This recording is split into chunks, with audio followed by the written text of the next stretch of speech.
Olá a todas as amigas e amigos do grupo de estudos Espíritas Caibar Schutel. É com alegria que retornamos aqui para mais um compartilhar de reflexões.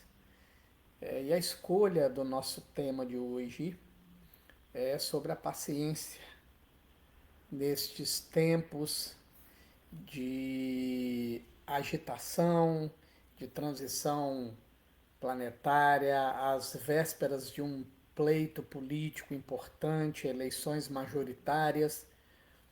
Então é um assunto que é sempre pertinente, está sempre em evidência e, claro, com muita relevância para nós outros espíritos de terceira ordem necessitados de adquirir esta virtude.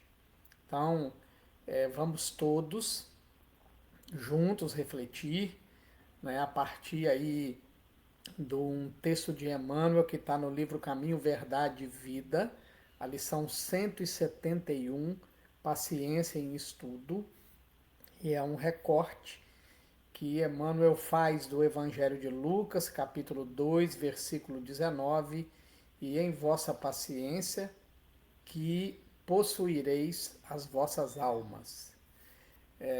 Então vamos, como de hábito, orar para que possamos dar início às nossas reflexões. Amigo Jesus,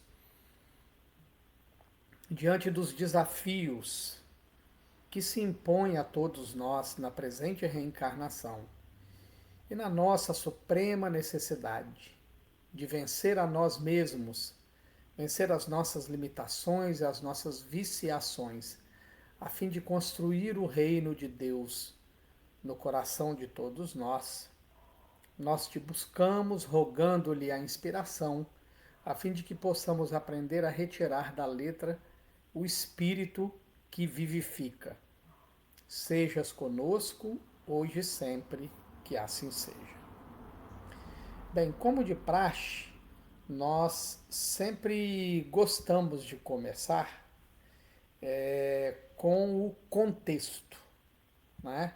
Quando Emmanuel faz um recorte qualquer no Novo Testamento, ele, claro, está a nos convidar a ampliar o conhecimento em torno desse recorte, né? Então, hoje nós vamos olhar o capítulo 2 do Evangelho de Lucas, desde o versículo 1 até o 19, que é o versículo que dá título, né? Enfim, que Emmanuel vai examinar, vai analisar para todos nós, né? Então nós vamos primeiro entender o pensamento de Jesus a partir do registro do evangelista Lucas, para depois então entrarmos propriamente no estudo de Emmanuel, né? E aí Lucas, registrando as falas e os feitos de Jesus, começa assim: e olhando ele, viu os ricos lançarem as suas ofertas na arca do tesouro. E viu também uma pobre viúva lançar ali 2 pequenas moedas. E disse: em verdade vos digo que lançou mais do que todos esta pobre viúva, porque todos aqueles deitaram para as ofertas de Deus do que lhes sobeja, mas esta, da sua pobreza, deitou todo o sustento que tinha.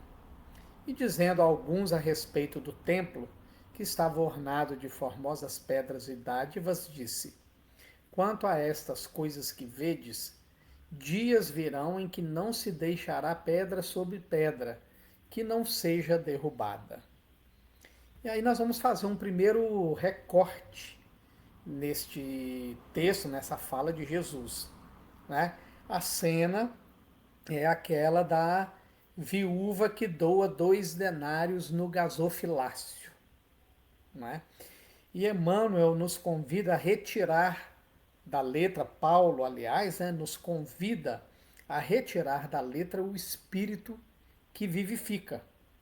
Então nós fizemos um primeiro recorte aqui, né? porque todos aqueles deitaram para as ofertas de Deus do que lhe sobeja, ou seja, do que era sobra, o supérfluo. Mas esta da sua pobreza deitou todo o sustento que tinha. Muito bem. A ação inicia-se no plano material. Vejamos, a viúva vai ao templo cumprir uma obrigação. A obrigação de doar para a manutenção dos trabalhos de Deus. Então ela vai levando o que foi possível a ela naquele momento, que era as 2 moedinhas. E dessa ação material, nós podemos aprofundar primeiro para a questão de natureza psicológica, não é? Que é a gente aprender a ofertar para a vida e, portanto, para os planos divinos, os recursos que nós temos. E aí veja, não é doar do supérfluo, não é doar um pouquinho da inteligência, não é doar um pouquinho do afeto, não é doar um pouquinho do tempo, não é doar um pouquinho da energia, não é doar um pouquinho da vontade, é doar aquilo que é do sustento do ser. Né?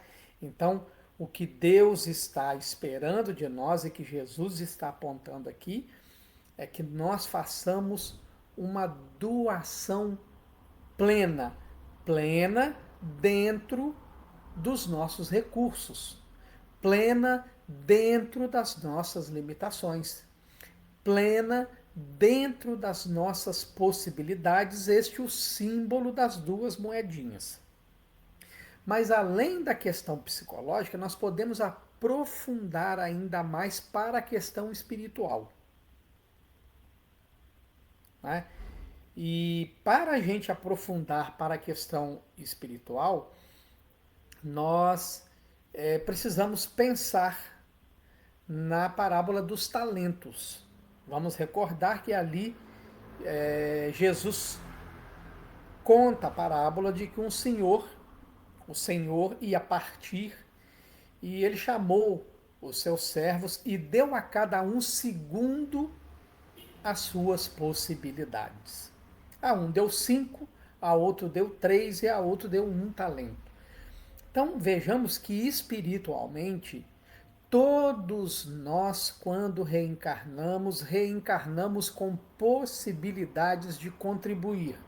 Primeiro, para o nosso próprio progresso e segundo, para o progresso coletivo.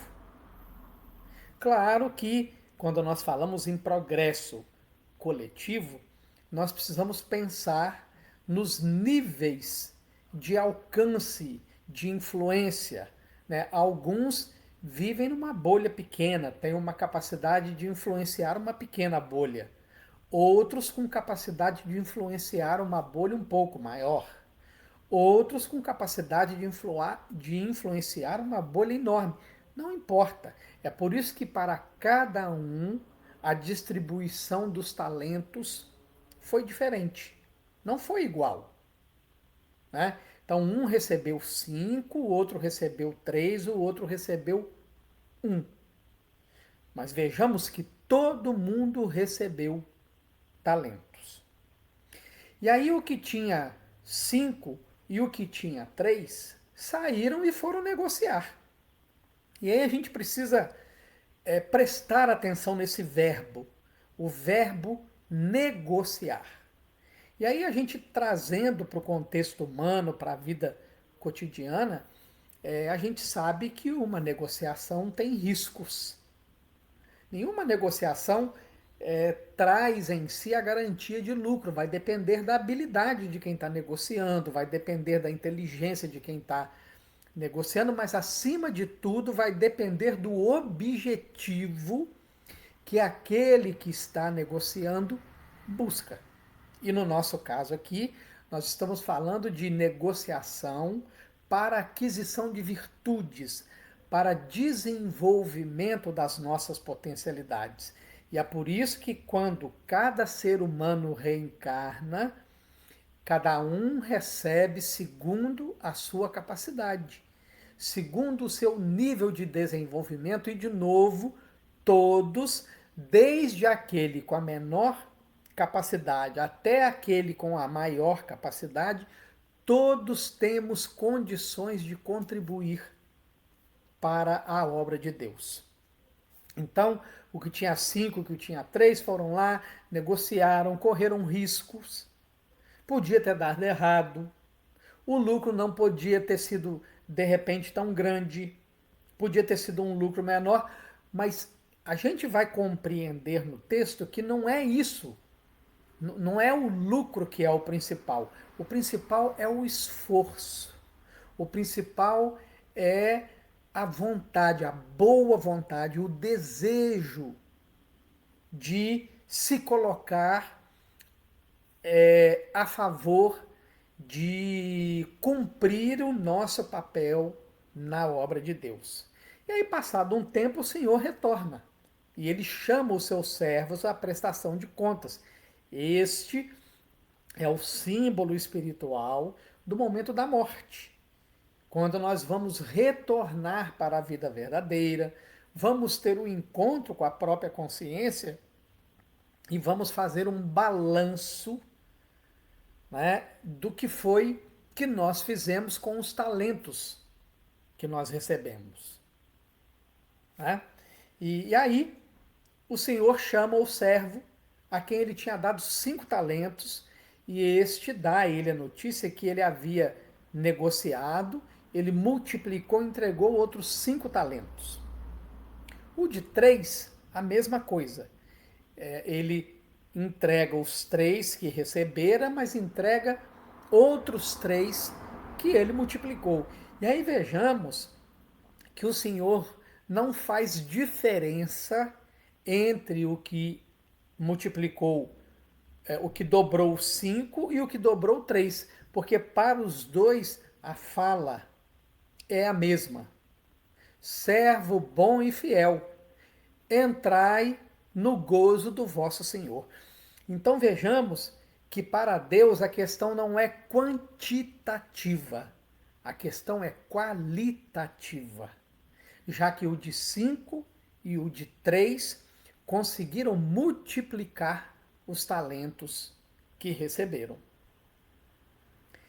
E o que recebeu um talento pensou consigo mesmo que o Senhor era muito rigoroso, conseguia tirar leite de pedra, e por medo de perder o talento, enterrou o talento.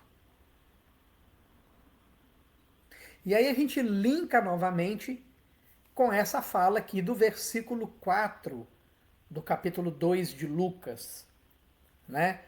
A viúva foi lá e deu o máximo de si, não importa se eram 2 moedinhas, se eram 10 ou se era 20.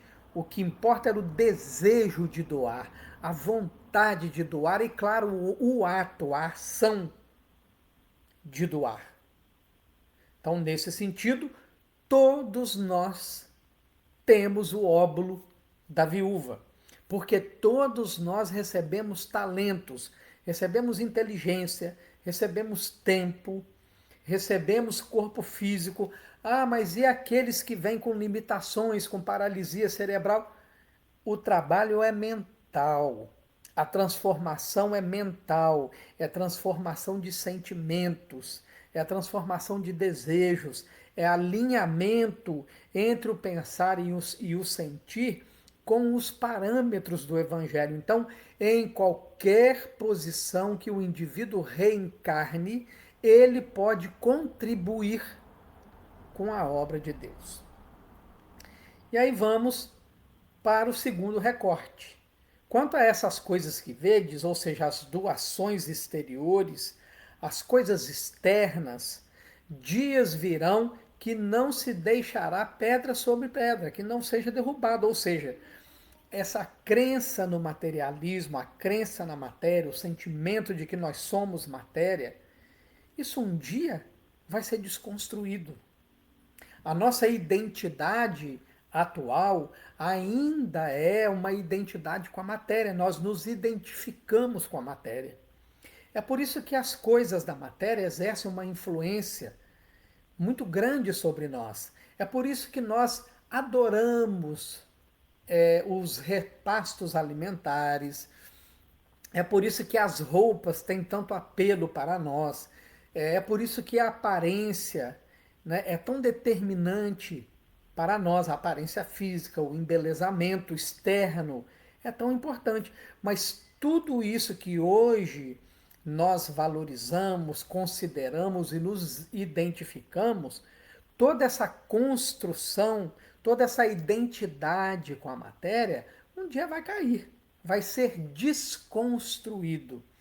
E claro, é para isso que nós precisamos passar pela fieira das reencarnações, enfrentando as expiações e as provas, vivendo as vicissitudes da vida material, os medos, as incertezas, o envelhecimento, o adoecimento do corpo, né? As intempéries, o frio, o calor, às vezes a dificuldade financeira. Nós precisamos enfrentar tudo isso para desconstruir em nós essa identificação, essa identidade que nós construímos com a matéria, né? E aí o texto evangélico continua. E perguntaram-lhe dizendo: Mestre, quando serão, pois, estas coisas? E que sinal haverá quando isso estiver para acontecer?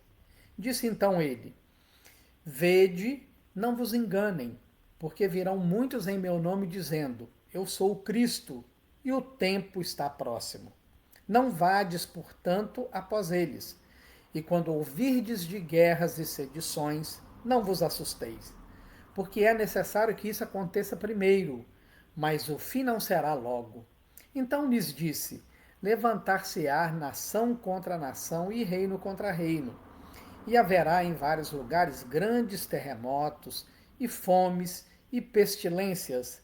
Haverá também coisas espantosas e grandes sinais do céu. Mas antes de todas estas coisas, lançará mão de vós e vos perseguirão, entregando-vos às sinagogas e às prisões, e conduzindo-vos à presença de reis e presidentes, por amor do meu nome. E aí, claro, nós vamos fazer aqui o recorte, né?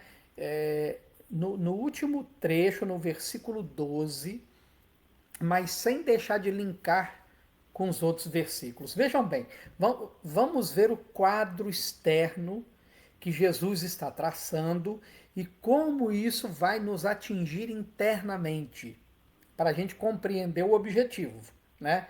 Então, os discípulos pedem a Jesus um sinal de quando essas coisas acontecerão.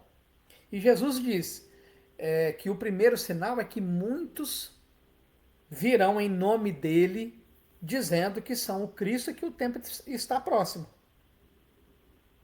Né? E Jesus alerta: não vá, não vá com eles. Né? Depois vamos ouvir de guerras. E é para a gente não nos assustar. Guerras e rumores de guerras. Porque é necessário que isso aconteça. Né? E claro, se nós estamos retirando da letra o espírito que vivifica, então quando ele fala lá que muitos virão dizendo que é o Cristo, que é o Senhor da vida, nós precisamos entender, né, a quem nós temos obedecido, a que o nosso psiquismo tem se deixado orientar, seduzir, ser atraído, ao que o nosso sentimento tem se afinizado. É com as coisas da matéria ou com as coisas do espírito?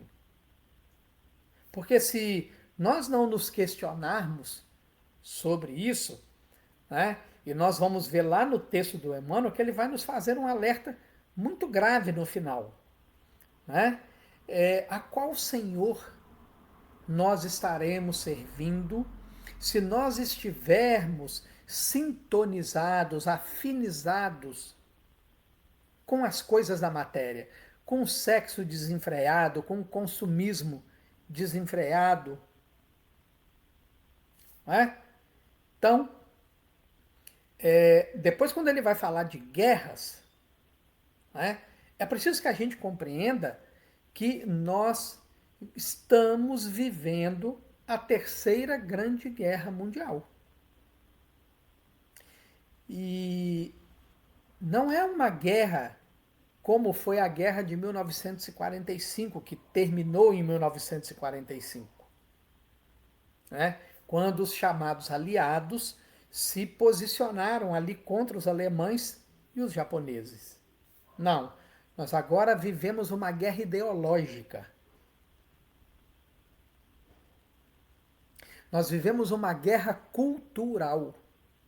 E ela está posta nas redes sociais.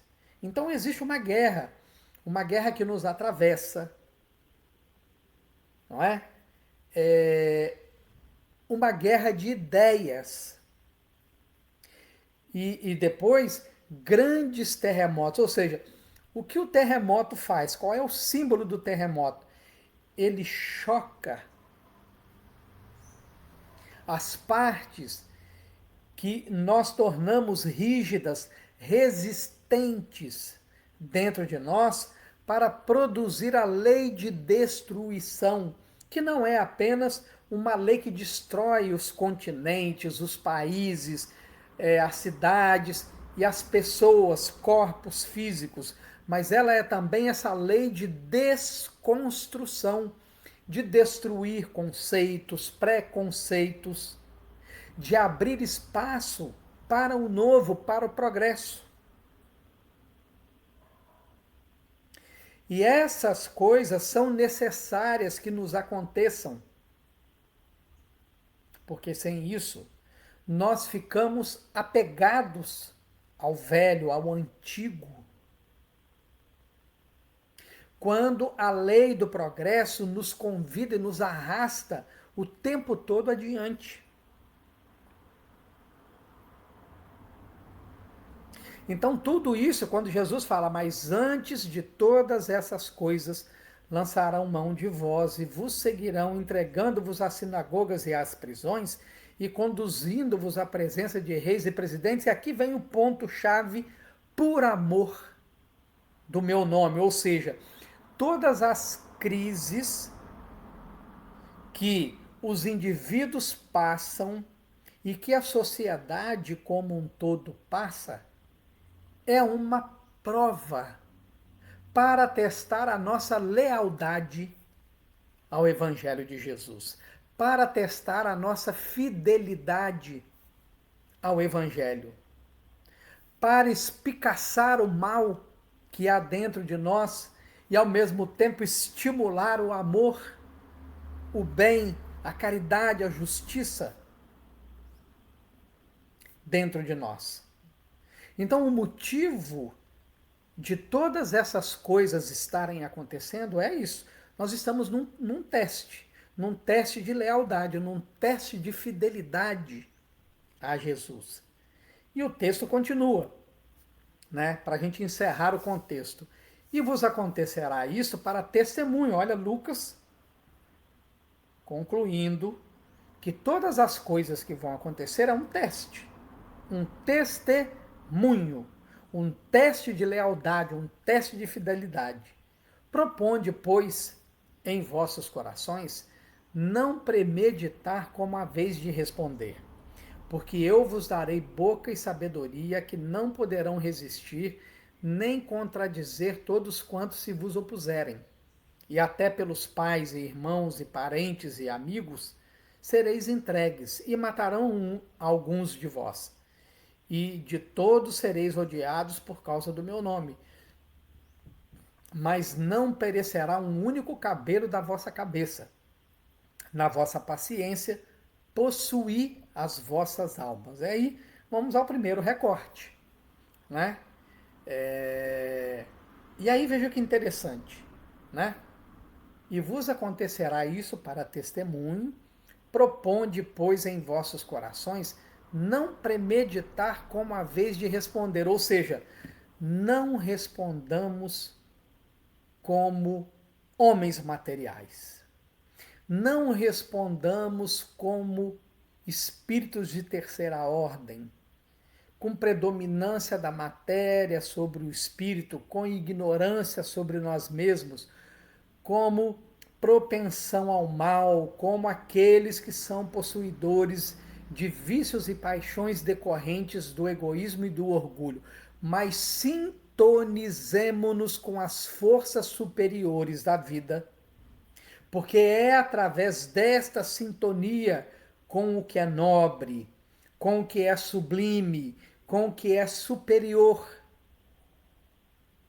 que da nossa boca brotará a sabedoria, dos quais aqueles que resistem ao chamado do Evangelho não poderão resistir nem contradizer. Porque as palavras não serão nossas. Não é o homem velho quem as falará, mas o homem que deseja ser novo, reformado, evangelizado, sintonizado com as forças superiores da vida, expressando conceitos sublimes, irresistíveis, aqueles que querem ouvir a verdade e até aqueles que se opõem à verdade. E claro, o último recorte é para exatamente os versículos 18 e 19 do capítulo 2, né, quando Lucas, primeiro registrando a fala de Jesus, mas não perecerá um único cabelo de vossa cabeça, ou seja, nada do que nos acontecer externamente, se nós estivermos a serviço do bem, se nós estivermos a serviço do amor, se nós estivermos a serviço do Evangelho, se nós estivermos a serviço de Deus, nenhum mal externo será capaz de nos provocar mal interno. É isto que Jesus está dizendo, que não perecerá um único cabelo da nossa cabeça. Portanto, se nós soubermos trabalhar, se nós soubermos esperar o tempo da colheita, se nós soubermos laborar nas vicissitudes, nas crises, em tudo isso que está acometendo a humanidade nos tempos em que vivemos, é nesta paciência que nós vamos adquirir poder sobre as forças que se movimentam dentro de nós. Então, não mais o medo, não mais as incertezas, não mais as inseguranças, porque nós possuímos a nossa alma. Estamos de posse dos nossos recursos. Isso não é promissor? E aí, claro, nós vamos entrar no texto de Emmanuel, né? Quando Emmanuel então vai nos dizer: todos necessitamos de paciência uns para com os outros, mas compete-nos igualmente a todos estudar a paciência em sua função educativa. Paciência é serenidade, calma, porém não é aprovação ou desequilíbrio. É compreensão. Entendimento, no entanto, não é passaporte ao abuso. É harmonização. Ajuste, todavia, não é apoio à delinquência. É tolerância. Brandura, entretanto, não é conestação com o erro deliberado. Paciência, sobretudo, é a capacidade de verificar a dificuldade ou desacerto nas engrenagens do cotidiano, buscando a solução do problema ou a transposição do obstáculo, sem toques de alarde, sem farpas de irritação. E aí, claro, vamos aos recortes. Né? O primeiro deles é que Emmanuel nos convida, não é, a estudar a paciência em sua função educativa. E aqui nós precisamos realmente nos debruçar com bastante atenção. Não é? Porque nós somos seres ainda muito impulsivos. Somos seres que não educamos ainda as nossas emoções, os nossos sentimentos e os nossos desejos. E, claro, que nós queremos que as coisas aconteçam conosco, positivamente falando, de um dia para o outro, como se fosse possível a nós dormir numa determinada condição evolutiva e acordar evoluídos no dia seguinte. Ora, as coisas que nos acontecem nesse trecho entre o berço e o túmulo são coisas que estão nos lapidando, ordinariamente, de duas maneiras.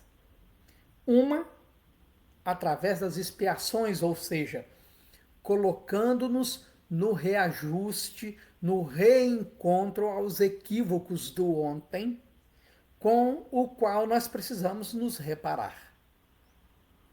E do outro lado, pelas provas, ou seja, os desafios que o cotidiano nos apresenta para o nosso processo evolutivo. Então, esses dois vieses, a expiação de um lado e a prova do outro, é um processo de educar, de fazer surgir de dentro para fora estas potencialidades. Mas para isso, nós precisamos ter olhos de ver e ouvidos de ouvir. Precisamos compreender em cada vivência que temos, em cada circunstância, em cada situação que experienciamos, a lição do processo de educação das nossas almas. O que é que aquele processo revela de fragilidade, de vulnerabilidade, a fim de que possamos fortalecer aquele ponto frágil que se apresentou. De outro lado, aquilo que já se apresenta em movimento para o bem, aquilo que nós já somos capazes de movimentar na direção do evangelho, da caridade, da justiça. No sentido de, tomando consciência, nós trabalharmos para a ampliação dentro da gente. Portanto, seja num viés, seja no outro, a paciência é um processo de educação. E aí o Emmanuel vai fazer aqui os pontos e contrapontos, né? Então ele vai dizer, paciência. O que é a paciência? A paciência é serenidade. Estar sereno. E aí vamos fazer aqui uma analogia com a natureza. Veja bem, todos nós conhecemos o ímpeto de uma chuva. Todos nós conhecemos a força de uma chuva, mas a maioria de nós não vê o sereno da noite, porque ele cai suave. Nós só vamos perceber o efeito quando acordamos de manhã cedo e às vezes vemos o chão molhado ou vemos a planta molhada. Então, o que é serenidade? A paciência é serenidade, de leve, é calma. Calma, porém, não é aprovação ao desequilíbrio. O que o Emmanuel está fazendo o ponto e o contraponto? Né? Que a paciência não é um lugar onde nós ficamos passivos, onde nós ficamos olhando os erros que cometemos, os desequilíbrios que expressamos, E como ouvimos muitas vezes no movimento espírita, dizer, mas nós somos atrasados, é assim mesmo. Ali na frente vamos melhorar. Percebem? Esta é uma fala de permissividade. Eu estou me permitindo o desequilíbrio. E é o contrário o conceito que Emmanuel está nos propondo refletir. Eu preciso estar sereno diante do que me acontece, mas eu não posso coadunar, aprovar o desequilíbrio que surge das minhas falas, da minha conduta, dos meus hábitos. É compreensão. A paciência é compreender. Só que o entendimento gerado da compreensão não é passaporte ao abuso. Então é a mesma linha de raciocínio. Eu compreendo que sou um espírito de terceira ordem. Eu compreendo que tenho muita vaidade, muito orgulho, mas isto não pode ser um passaporte para eu abusar da reencarnação e abusar de quem convive comigo. Porque lembram? Um viés é a minha reconciliação com o meu passado. E o que, que tem lá no meu passado? As minhas viciações, as minhas más escolhas. E eu preciso combatê-las para diminuir a área de influência delas dentro de mim. E aí ele continua: é harmonização. Ajuste, todavia, não é apoio à delinquência. Então, de novo, tem o ponto e o contraponto. A paciência se expressa também na harmonia, na busca da harmonia. O que não quer dizer que eu deva dizer, eu manifesto essa delinquência aqui, logo ali na frente vai corrigir, é assim mesmo, é o processo de evolução. Não. Isso é a permissão para que o mal, o erro, permaneça atuando em nós. É tolerância. Brandura toda, entretanto, não é conestação com o erro deliberado. É muito interessante Emmanuel fazer o ponto e contraponto, porque ele vai corrigir uma viciação que nós temos e que esconde no fundo a manutenção dos nossos vícios. Nós sentimos prazer nos vícios que manifestamos. E muitas vezes nós não confessamos que não queremos abrir mão das nossas viciações. Dizemos, falamos, expressamos, enunciamos que queremos combater o erro, mas a nossa prática revela exatamente o contrário. Revela que nós queremos manter o erro. Então, é por isso que é interessante o ponto e o contraponto que ele está fazendo. Porque, como nós dissemos no início, a paciência não pode ser uma atitude passiva diante da vida. Pelo contrário, é uma decisão ativa, uma decisão dinâmica. E aí, o último recorte, paciência, sobretudo, é a capacidade de verificar a dificuldade ou desacerto nas engrenagens do cotidiano, buscando a solução do problema ou a transposição do obstáculo, sem toques de alarde, sem farpas de irritação. Aí ele fechou com chave de ouro. Né? Porque aonde houver o desequilíbrio, o abuso, a delinquência, o erro deliberado, é onde nós precisamos atuar. É onde nós precisamos agir. É onde nós precisamos nos estudar. Para reconhecer e aceitar o que foi identificado, de maneira, então, que a gente não fique mais ao sabor daquilo que está se repetindo muitas vezes na gente, né? E aí nós nos recordamos do capítulo 9 de O Evangelho segundo o Espiritismo, não é?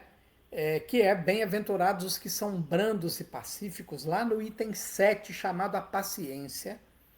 É um texto ditado por um espírito amigo, recebido em Havre, 1862. E o texto diz assim: a dor, a dor é uma bênção que Deus envia a seus eleitos. Não vos aflijais, pois, quando sofrerdes. Antes, bendizei de Deus onipotente que pela dor neste mundo vos marcou para a glória no céu. E aqui tem algo capital para o nosso entendimento. O que é capital para o nosso entendimento? A dor é uma bênção que Deus envia a seus eleitos. Então vejam, existe uma dor que Deus envia. É diferente da dor que eu causo a mim mesmo e a dor que causo aos meus semelhantes. Porque a dor que Deus envia tem sempre esse papel da reconciliação com o passado e com a necessidade de caminhar na direção do nosso futuro. A dor que eu gero muitas vezes me algema num processo de repetição das minhas viciações que atrasa o meu processo evolutivo. E aí o Espírito continua: sede pacientes. A paciência também é uma caridade e deveis praticar a lei de caridade ensinada pelo Cristo enviado de Deus. A caridade que consiste na esmola dada aos pobres e é a mais fácil de todas. Outra há, porém, muito mais penosa e, conseguintemente, muito mais meritória, a de perdoarmos aos que Deus colocou em nosso caminho para serem instrumentos do nosso sofrer e para nos porem à prova a paciência. A vida é difícil, bem o sei. Compõe-se de mil nadas, que são outras tantas picadas de alfinete, mas que acabam por ferir. Se, porém, atentarmos nos deveres que nos são impostos, nas consolações e compensações que, por outro lado, recebemos, havemos de reconhecer que são as bênçãos muito mais numerosas do que as dores. O fardo parece menos pesado quando se olha para o alto do que quando se curva para a terra à fronte. Coragem, amigos. Tendes no Cristo o vosso modelo.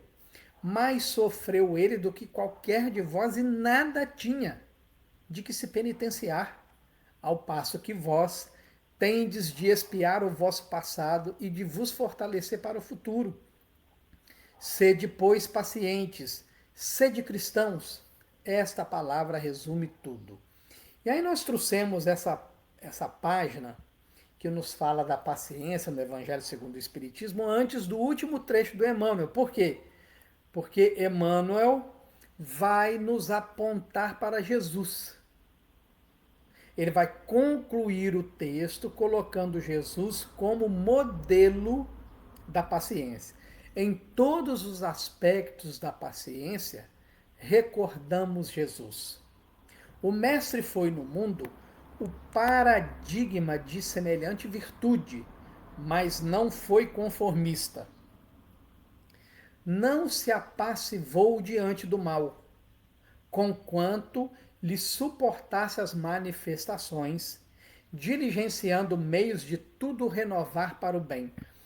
E é aqui que a gente percebe o porquê que o Emmanuel fez o ponto e o contraponto antes. Por quê? O mal externo, o mal que vem do exterior, encontra o mal que está no nosso interior. Então, se eu não conseguir combater o mal, ou seja, se eu ficar passivo diante do mal que há dentro de mim, tanto quanto eu ficar passivo diante do mal que está do lado de fora, como eu vou me renovar? E como eu vou contribuir para a renovação da sociedade humana. Não é? Então, aquela guerra que o texto falou, quando nós estudávamos o contexto do capítulo 2 do Evangelho de Lucas, né? É essa guerra entre o bem e o mal que está dentro de mim. Aquela guerra que Jesus anunciou: eu não vim trazer a paz, eu vim trazer a espada. E que o Evangelho segundo o Espiritismo nos explica que nenhuma ideia nova se implanta sem que haja conflito, sem que haja combate, mas o combate não é com o outro. O combate é comigo mesmo, né?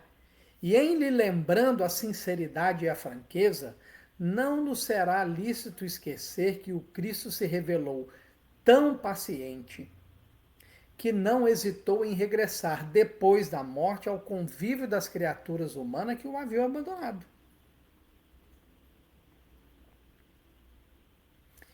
E assim, meus irmãos e minhas irmãs se dará conosco. É necessário que todos aqueles que se colocam na condição de nossos desafetos recebam de nós, na medida em que nós vamos evoluindo, a paciência. Recebam de nós o amor, ou seja, assim como Jesus veio nos resgatar, caberá a nós, mais adiantados, trabalhar para resgatar aqueles que ficaram na retaguarda, assim como os espíritos superiores trabalham pelo nosso resgate. Essa é a lei do universo. Quem pode mais auxilia, ajuda a quem pode menos.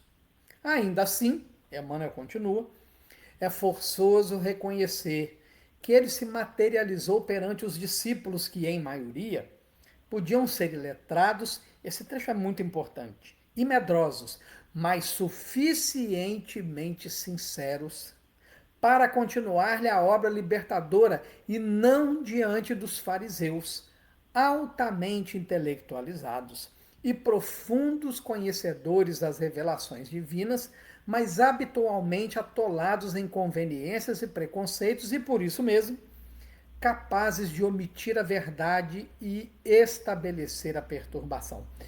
Vejam, meus irmãos e irmãs, tem uma música que a Elizabeth Lacerda tornou muito famosa no movimento espírita, que é aquela música que diz que Senhor, eu sei que tu me sondas. E essa é uma verdade incontestável. Deus nos sonda o tempo todo, conhece o nosso interior, conhece as nossas intenções. Jesus também, os espíritos superiores também. E perceberam que Emmanuel faz um registro de que o Senhor conhecia a sinceridade dos discípulos, mesmo sendo eles iletrados. Então, Jesus não nos escolhe pela capacidade do nosso intelecto,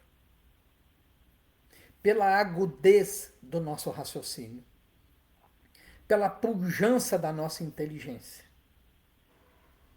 Tudo bem, se isso estiver ali a serviço do bem, a serviço do amor, a serviço do equilíbrio, a serviço da justiça, então esta inteligência colocada a favor de Jesus será um talento multiplicado. Mas para isso, é preciso que o nosso coração seja sincero com o Evangelho. E, portanto, não é no campo do que nós falamos. É essencialmente no campo do que nós praticamos, do que nós fazemos, do quanto de espiritismo e de evangelho já sai pelas nossas mãos a beneficiar os semelhantes. Do quanto nós, no nosso processo de reforma moral, conseguimos, desta forma, influenciar terceiros na própria reforma moral que cabe a cada um fazer. Diferente dos fariseus, que altamente intelectualizados, altamente conhecedores das Escrituras, ficavam apegados mais ao culto exterior, e quantos fariseus se encontram presentes no movimento espírita? É na paciência que possuireis as vossas almas, na compreensão do processo de educação de sentimentos, de educação de pensamentos, de educação do nosso espírito, nesta compreensão de que toda circunstância, toda situação, toda experiência tem este objetivo: permitir que o processo aconteça, que o processo se amplie, porque ele vai acontecer de uma maneira ou de outra. Quanto mais resistimos, mais amargo o remédio, mais intensa a dor.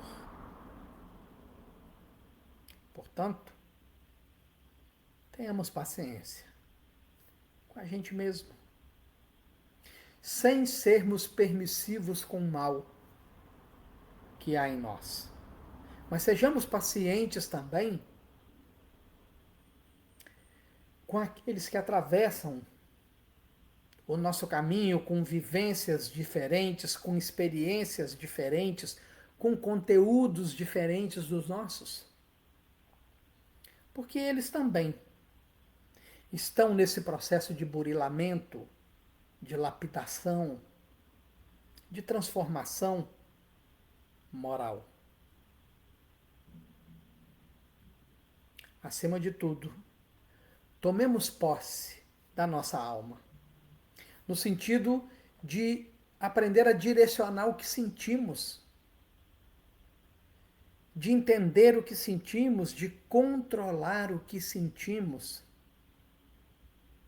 para não ficarmos mais ao sabor do mal que existe em nós, coibindo-o, diminuindo-lhe a área de atuação e permitindo, pelo exercício, que o bem, o amor, a caridade, a paciência, a compreensão, a justiça, a misericórdia se manifestem cada vez mais em nós. Nós agradecemos uma vez mais ao Grupo de Estudos Espíritas Caibar Schutel pela oportunidade e vamos orar para encerrarmos as reflexões de hoje. Oh, amigo Jesus, a nossa alegria e a nossa gratidão pela permissão destes momentos de terapia, ou esses momentos terapêuticos, em que podemos pensar em nós mesmos, nos preparando para os desafios que nos aguardam. Que tu nos fortaleça, Senhor Jesus. Permaneças conosco, hoje e sempre, que assim seja.